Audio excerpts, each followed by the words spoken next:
네, 오늘 신앙 성장을 위한 수요 특강 새신자반 시리즈 우리 네 번째 성령님은 누구신가 두 번째 말씀 함께 나눠보도록 하겠습니다. 우리 지난 시간에 삼위일체에 대해서 함께 강의를 들었었죠. 네, 하나님은 세 분이시지만 그러면도 한 분이시다. 또 하나님은 한 분이시지만 그럼에도 세 분이시다라고 하는 삼위일체에 대해서 함께 나눠보았습니다. 그래서 하나님은 세 분이시기 때문에 각각의 고유의 영역에서 일하시면서도 한 분이시기 때문에 부딪힘이 없으신 하나님이시죠. 그리고 우리와 함께 하시면서도 하나님이 하셔야 될 일들을 하실 수 있다라고 함께 말씀을 나눴습니다. 특별히 성령 하나님은 우리의 삶 속에 함께 하셔서 우리가 진리의 말씀을 따라 살아갈 수 있도록 우리를 인도해 주시고 우리를 돕는 분이시라는 것을 우리가 함께 나눴었죠. 그래서 성령 하나님은 우리가 어떠한 큰 능력을 얻고 그 능력으로 살아가기보다는 우리와 동행하심으로 우리를 위로하시고 우리를 도우심으로 우리를 인격적으로 인도하시는 그러한 성령님이라는 것을 우리가 함께 나눴습니다.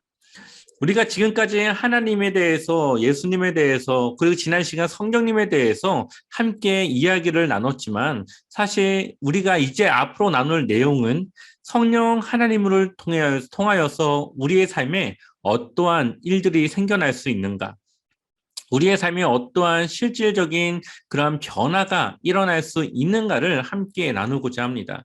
성령 하나님은 우리가 지식적으로 알아야 될 뿐이 아니라 우리의 삶 속에서 경험하고 동행하고 함께 해야 될 분이라는 거죠.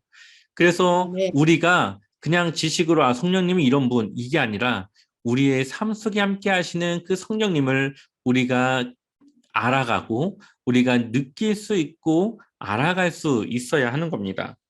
오늘 말씀은 이러한 성령님과 함께하는 그리스도인의 삶에 어떠한 변화와 또한 어떠한 역사가 일어나는지를 함께 나눠보고자 합니다.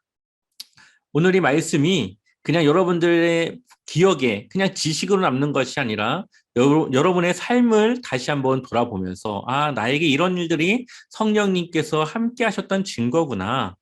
이것이 성령님이 나와 함께하고 있고 나를 성령이 충만한 그러한 삶이라는 것을 알려주시는 거구나. 이러한 것들을 우리가 한번 다시 돌아보면서 우리의 앞으로의 삶을 다시 한번 또 내다보면서 같이 함께 말씀을 나눠보도록 하겠습니다.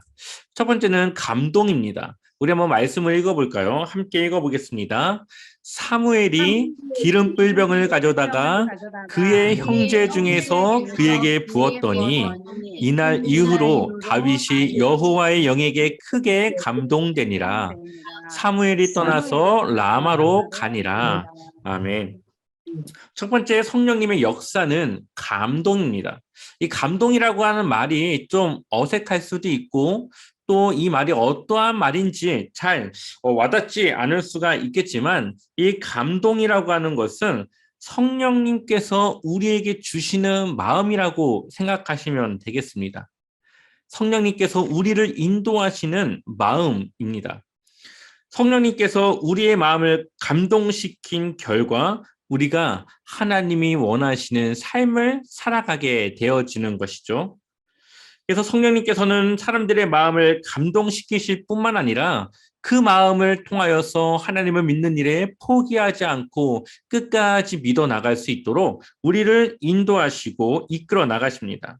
또한 우리가 절망 가운데 있을 때에 우리의 그 절망을 이겨낼 수 있는 감동된 마음을 주셔서 우리의 삶의 희망을 바라볼 수 있도록 하시는 것이죠. 아멘. 혹시 이 그림이 어떤 그림인지 아십니까? 이 그림은 토마스 선교사가 우리나라에 선교를 하러 들어왔을 당시에 제네럴 셔먼호라고 하는 그 배를 타고 들어올 때 당시의 그림입니다.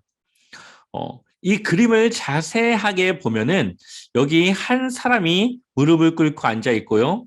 여기 배는 불에 타고 있고 앞에 있는 사람이 뭔가 이 사람에 대한 뭔가를 해하려고 하는 그러한 그림이 있죠. 조금 더 자세하게 보면은 이러한 그림을 볼 수가 있습니다.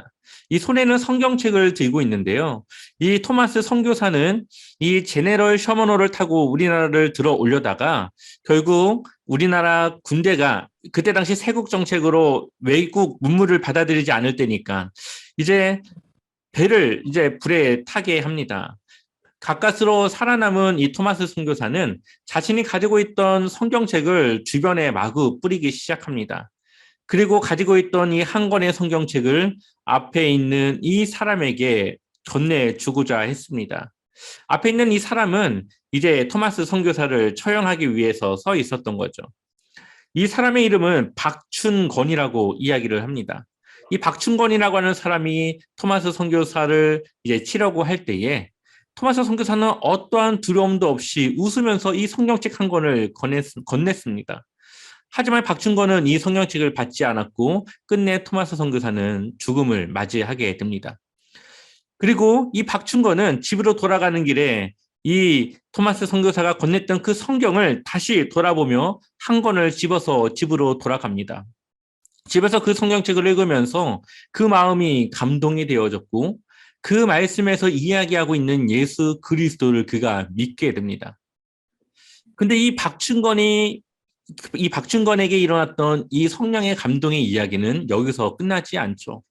이 수많은 군중의 무리 속에 있었던 최치량이라고 하는 한 아이가 있었습니다.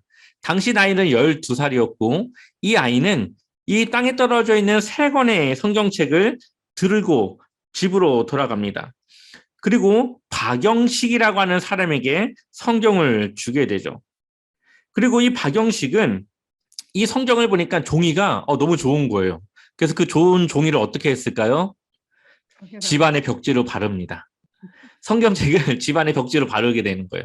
그러니까 누워도 성경이 보이고 옆으로 돌아도 성경이 보이고 앉아도 성경이 보이는 거죠. 그렇게 성경을 읽던 이 박영식이가 예수님을 믿게 됩니다. 그리고 이 박영식이 벽지를 붙였던 곳에 이 이영태라고 하는 사람이 놀러 오게 되는데 이 이영태라고 하는 사람도 이거 뭐야? 이거 무슨 벽지 하면서 그걸 읽다가 예수님을 믿게 돼요. 그리고 이 박영식 벽지를 발랐던 그 집이 평양 최초의 교회인 널다리골 교회로 세워지게 됩니다. 12살짜리 최치량 한 사람의 그러한 일들이 결국은 수많은 사람들에게 말씀을 보게 했고 그 말씀을 본 사람들의 마음에 감동이 되어져서 예수님을 믿게 됐다고 하는 것이죠.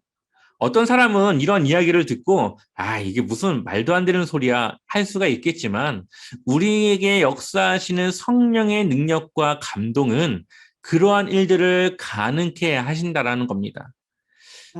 말씀을 통하여서 일하시고 역사하시는 성령님을 경험하게 되면 예수님을 믿게 되고 알게 되고 따르게 되는 것이죠.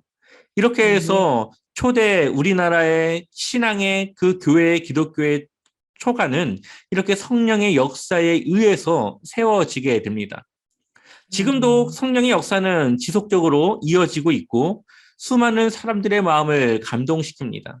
그리고 그 감동된 마음을 따라 하나님을 위해 살아가게 하고 하나님의 말씀을 기억나게 하여서 하나님을 위한 삶을 살아가게 하는 것이죠. 그러니 우리의 삶 속에 늘 성령 하나님의 감동을 구해야 됩니다. 우리의 모든 삶의 모든 시간 속에 성령 하나님은 끊임없이 말씀하고 있고 그 말씀을 우리가 들을 수 있는 그 마음과 영적인 깨끗함을 달라고 기도해야 되겠죠.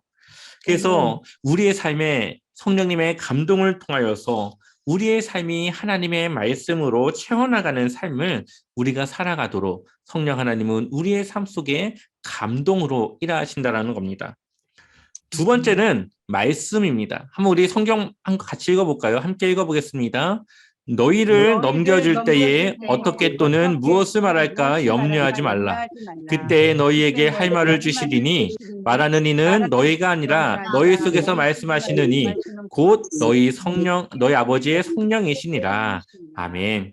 마태복음 10장을 통하여서 제자들에게 말씀을 전할 때에 무엇을 말할까 염려하지 말고 성령님께서 주시는 그 마음으로 말하라고 말씀하고 있습니다.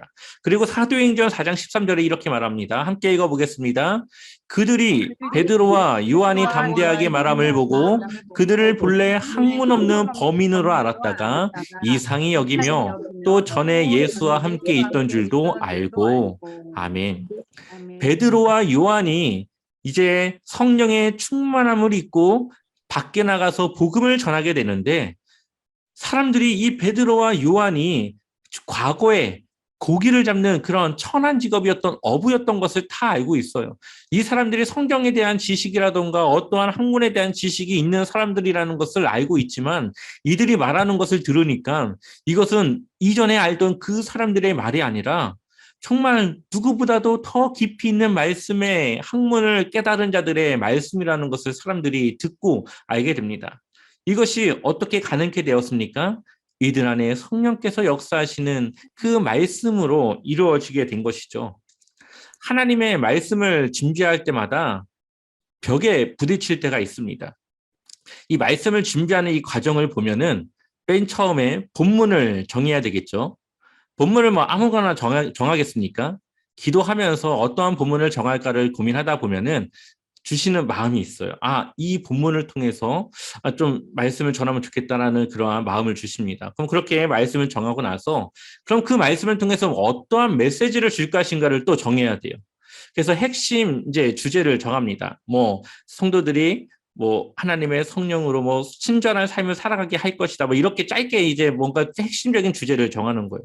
그리고 그것을 이제 어떻게 설명할지, 이 본문의 말씀을 어떻게 그럼 내가 인용할지를 이제 계속적으로 말씀을 보고 또 주석을 보면서 연구하고 공부하면서 머릿속으로 이제 여러 가지 이제 그림을 스케치를 해 나갑니다. 그리고 나서 이제 쓰게 되는데, 이 설교를 쓸 때 늘 좀 부딪힐 때가 있어요. 내가 생각했던 내용이 있었지만 쓰다가 보면은 이제 내용이 좀 달라지거나 아니면 쓰려고 했던 내용과 좀 연결이 돼야 되는데 연결이 안 되는 부분들이 생기게 됩니다. 그러면은 이제 막막함 속에 이제 기도를 하게 되죠.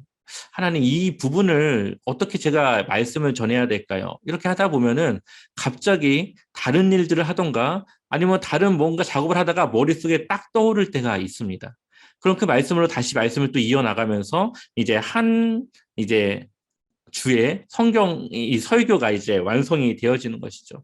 이렇게 기도하면서 준비했던 그 말씀들을 통해서 여러분들이 어쩔 때는 또 감동을 받고 또 내가 고민했던 부분, 또 내게 궁금했던 부분들이 해소되거나 아니면 갈등되었던 부분들에 대해서 뭔가 희망의 메시지를 담는 그러한 경우들이 생기게 되어지죠.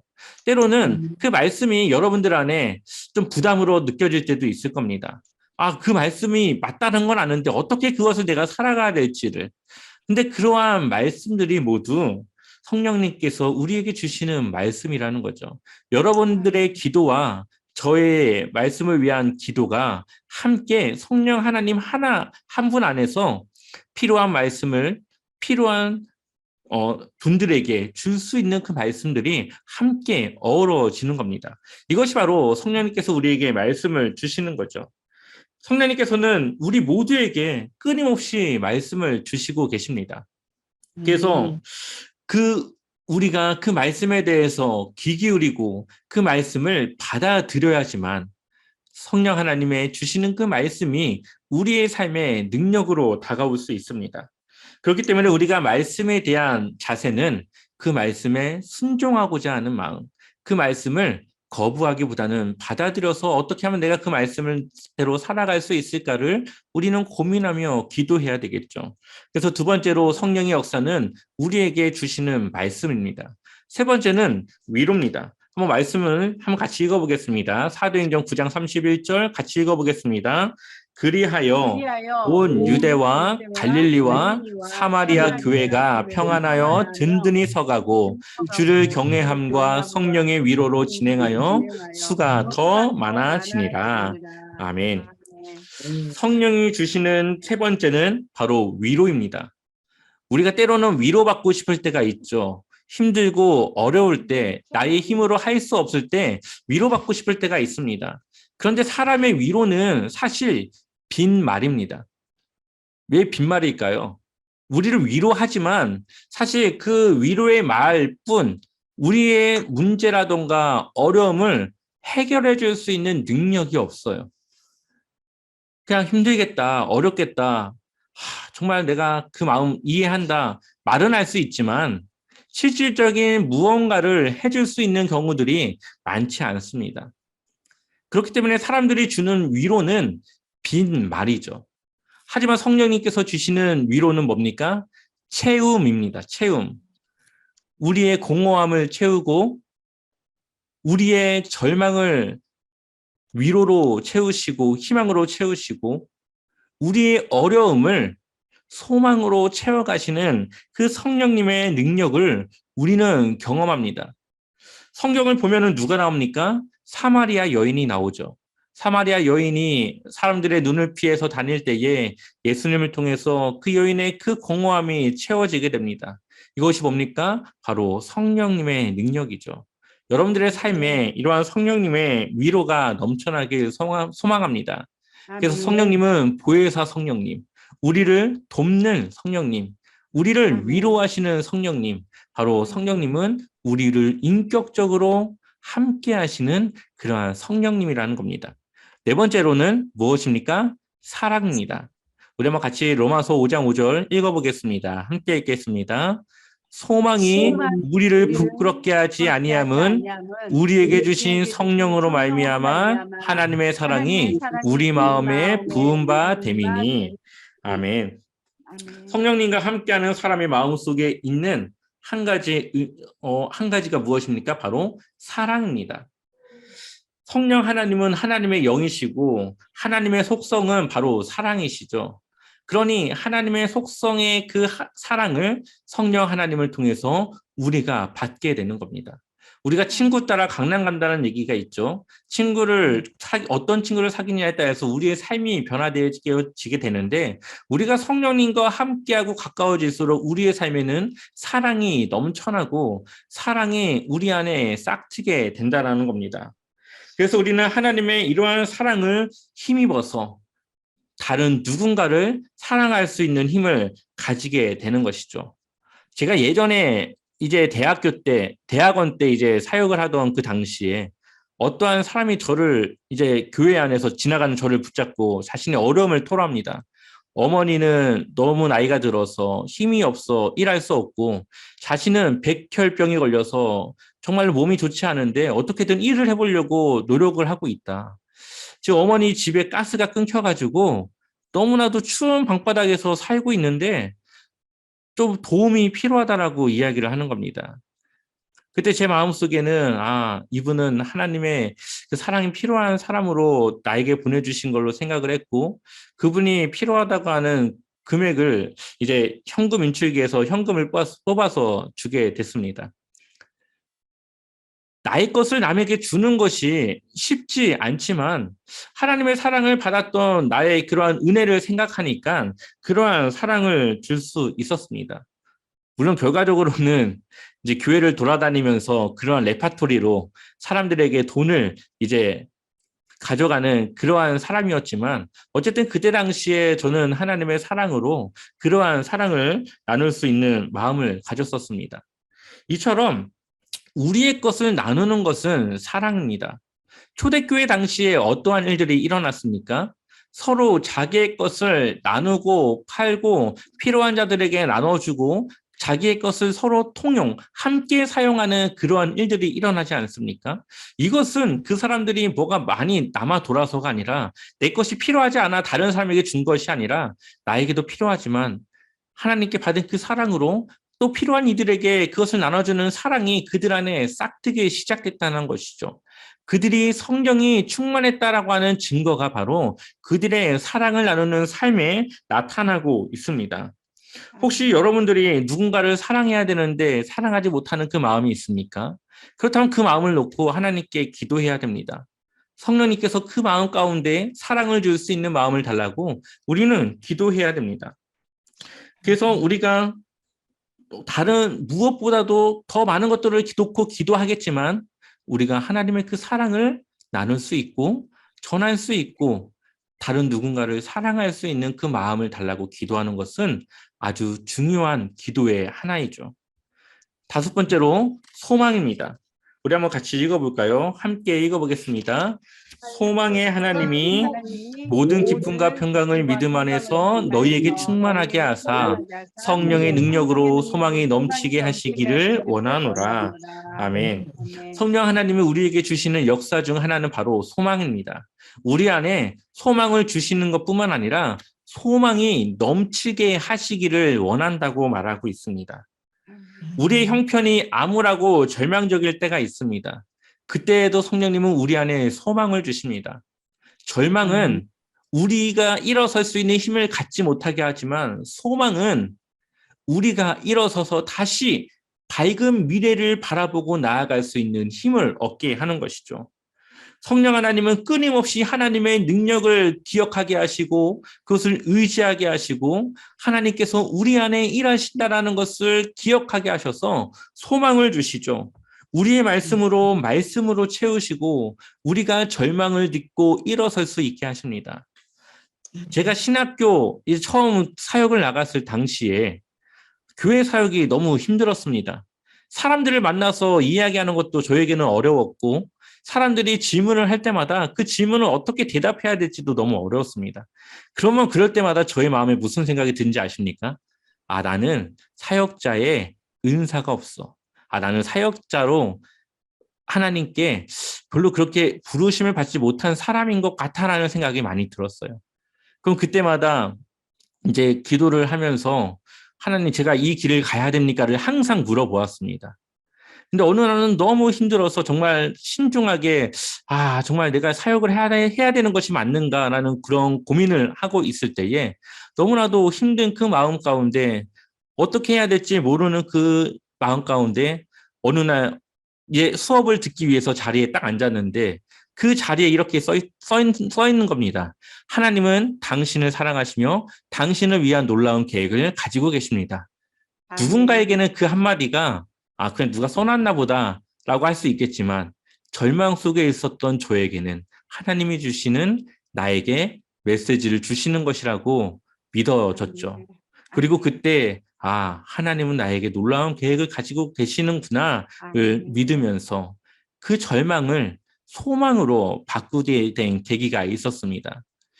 여러분들은 여러분들의 삶 속에 하나님께서 그러한 역사하심으로 작지만 여러분들에게 필요한 메시지를 던지시며 여러분들의 그 절망이 여러분들의 그 암흑과 고난이 소망으로 바뀌어질 수 있도록 하나님은 여러분들을 인도하고 계십니다. 소망의 그 성령님을 기억하시면 좋겠습니다. 여섯 번째는 거룩입니다. 우리 한번 또 말씀 읽어볼까요? 함께 읽어보겠습니다.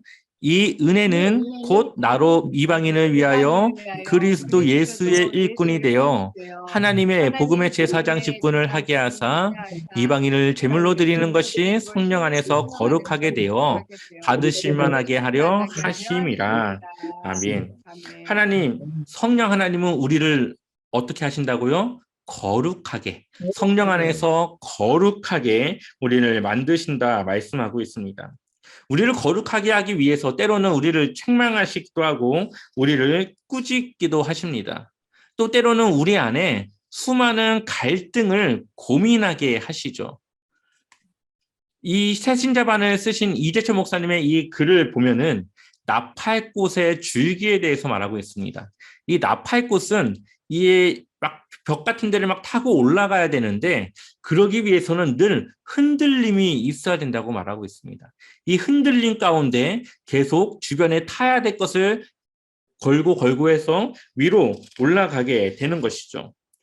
높은 곳을 올라가기 위해서 이 나팔꽃의 줄기는 늘 흔들리는데 만약에 이 흔들림이 멈추면은 나팔꽃의 줄기는 앞으로 꼬꾸라져서 그 무게를 지탱하지 못하고 땅으로 곤두박질 치게 된다고 말하고 있습니다.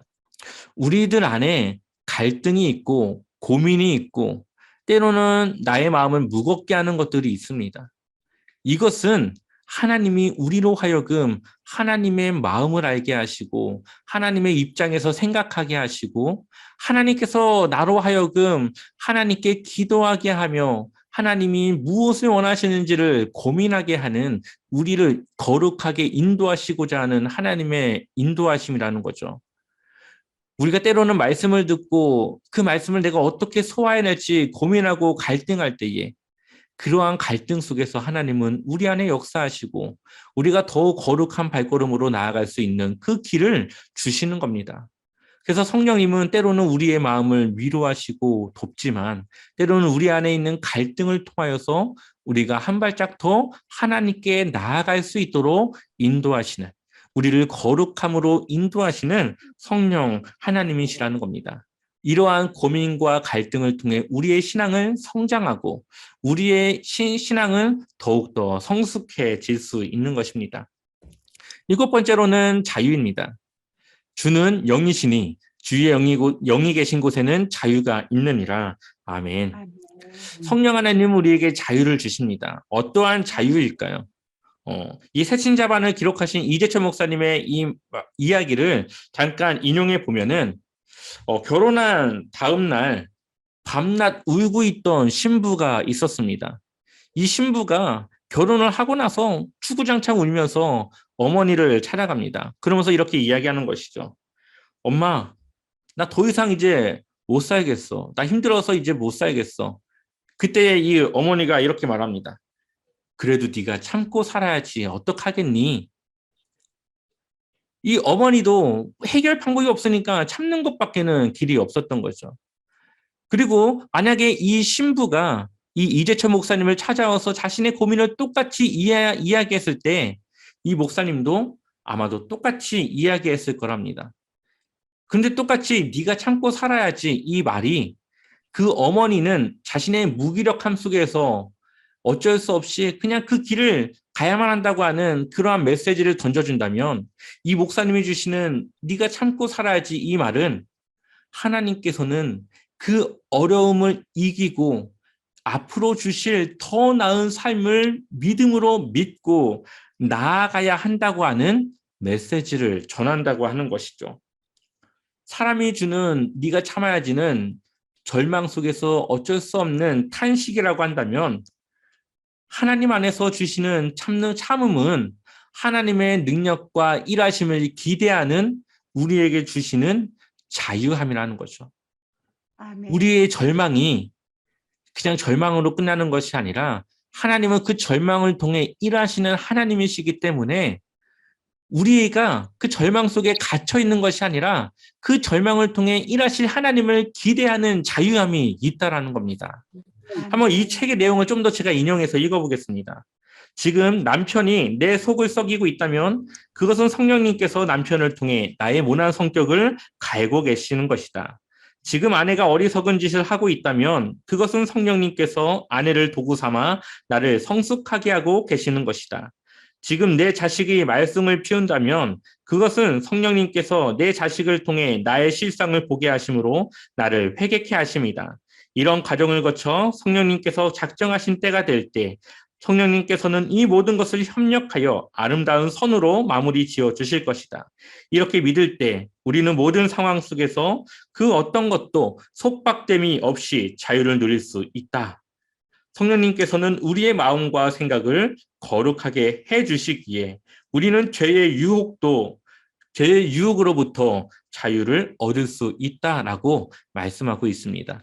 여러분들 안에 자유가 있었으면 좋겠습니다. 8번째로 능력입니다. 삼손이 하나님의 크신 능력을 힘입어서 사자를 찢어 죽이는 그러한 능력을 갖게 됩니다. 평범한 사람이지만 성령님이 함께할 때에 하나님의 영이 함께할 때에 크신 능력을 가져오게 됩니다. 성령님은 능력입니다. 우리가 할 수 없는 일을 하게 하고 우리가 감당할 수 없는 일을 감당케 하십니다. 여러분들 안에 여러분들의 삶에 이러한 수없이 많은 능력들이 나타났을 것이고 앞으로도 나타나겠죠. 성령님은 우리 안에 능력으로 일하신다라는 것을 기억하셔서 우리가 어렵고 힘들 때 감당할 수 없는 일을 만났을 때 우리 안에 성령님께서 일하시기를 기대하며 기도하며 그 어려움을 이겨나갈 수가 있습니다. 마지막으로 9번째, 바로 열매입니다. 한번 같이 읽어볼까요? 함께 읽어보겠습니다. 오직 성령의 열매는 사랑과 희락과 화평과 오래 참음과 자비와 양성과 충성과 온유와 절제니 이런 것을 금지할 법이 없느니라. 아멘. 성령님은 우리에게 이 열매를 맺는 일을 주십니다. 성령 안에 거하는 사람들이 가져야 될 열매가 기록이 되어져 있죠. 많은 사람들이 성령님께서 주시는 은사를 갈망합니다. 방언이라던가 통변이라던가 예언이라던가 아니면 꿈을 해몽하는 여러 가지 우리에게 주시는 그 은사를 구할 때가 있습니다. 그런데 이 은사자들을 잘 보게 되면은 은사를 가졌지만 인격적으로 성숙되지 않은 사람들이 참 많습니다. 그러니 은사는 무엇입니까? 인격과 상관없이 그냥 하나님의 필요에 따라서 주는 것입니다. 근데 이 열매는 여기서 말하는 사랑과 희락과 화평과 오래 참은 이 열매는 무엇이 뒤따라야 될까요? 인격이 뒤따라야 됩니다. 성령님은 인격적인 분이시고 성령님의 그 인격을 따라 살아가는 이들에게 주시는 열매가 바로 오늘 갈라디아서 5장 22절에서 23절에 주시는 그 말씀입니다. 수많은 은사자들이 있지만 그 은사자들이 지속적이지 못하는 이유 중에 하나는 인격적이지 못하고 하나님의 성령의 열매를 제대로 맺지 못했기 때문이죠. 그러므로 우리는 성령과 함께 동행하면서 성령님의 그 인격을 따라 살아가야 되고 그 인격을 통하여서 열매를 맺는 그런 성령의 열매를 가진 자들이 되어줘야 됩니다. 우리는 성령님의 인격 속에서 생각하고 그 인격으로 말하고 그 인격을 힘입어서 행동하는 훈련을 게을리하지 말아야 합니다. 그래서 나의 감정과 나의 여러 가지 그러한 부족함을 지속적인 훈련을 통하여서 바꿔나가고 그래서 성령이 주시는 그 열매를 우리의 삶에 맺혀나갈 수 있는 그러한 삶으로 나아가야 되는 것이죠. 네. 그렇다면 이런 사람들이 있을 겁니다. 나는 성령을 받았는지 모르겠어요. 나는 성령님이 내 안에 있는지 모르겠어요. 그렇다면 여러분들에게 묻겠습니다. 여러분들은 성령을 받았습니까? 여러분들 안에 성령님이 함께하고 계십니까? 우리가 성령을 받는 것은 한 번이지만 성령을 구하는 것은 매일 반복돼야 됩니다. 우리 한번 고린도전서 12장 3절 말씀 같이 읽어보고 이제 마무리하겠습니다. 함께 읽겠습니다. 그러므로 내가 너희에게 알리노니 하나님의 영으로 말하는 자는 누구든지 예수를 저주할 자라 하지 아니하고 또 성령으로 아니하고는 누구든지 예수를 주시라 할 수 없느니라. 아멘. 여러분들의 입술을 통하여서 예수님을 저주하기보다는 예수님을 따라야 할 자라는 것을 고백한다면 여러분들 안에는 이미 성령님이 계시다는 증거입니다. 여러분들이 예수님을 인정하고 입술로 고백할 수 있다면 이미 성령님은 여러분들 안에서 일하고 계십니다. 그렇다면 이럴 수도 있어요. 나는 성령님을 구한 적도 없고 내가 받아들이려고 한 적도 없습니다. 그러나 하나님은 선물로 우리에게 성령님을 주십니다. 왜냐? 우리를 사랑하시기 때문이고 우리와 함께하고 싶어서이죠. 사도 바울은 하나님을 믿는 자들을 핍박했던 자이지만 하나님이 그를 만나 그를 변화시킵니다. 바울은 그것을 원하지 않았지만 하나님은 그를 원했고 그를 통해 일하십니다. 하나님이 원하시면 우리를 변화시키는 것이고 하나님이 원하시면 우리에게 성령 충만함을 통해 우리의 삶을 변화시킵니다. 이미 여러분들 안에 성령님이 있다라고 하는 증거 중에 하나는 이미 하나님의 말씀을 듣는 자리를 지키고 있다고 하는 것이죠. 이러한 시간을 지키고 하나님의 말씀을 듣는 자리를 지키는 것은 이미 성령님께서 여러분들 안에 여러분들의 삶에 역사하고 있고 인도하고 있다라는 겁니다. 성령 하나님께서 우리를 위로하시는 분, 우리를 돕는 분이라는 것을 늘 기억하셔서 그 성령님께서 주시는 이 역사들, 여러분들 안에 풍성이 임할 성령님의 그 능력을 늘 경험하시고 그로 인하여서 하나님의 귀한 제자로 살아가셨으면 좋겠습니다.